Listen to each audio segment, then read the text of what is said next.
We'll guide you through how to remove the background in DaVinci Resolve. If you find this helpful, consider subscribing and liking the video. First, open DaVinci Resolve and load your project or start a new one. Make sure you have the clip you want to edit in your timeline.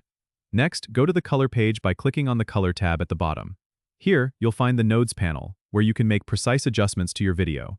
Right-click in the Nodes area and choose Add Alpha Output.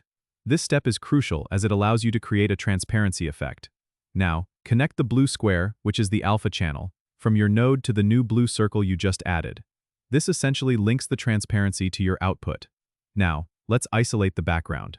Select the qualifier tool in the toolbar, which looks like an eyedropper. Then, click on the background area of your video.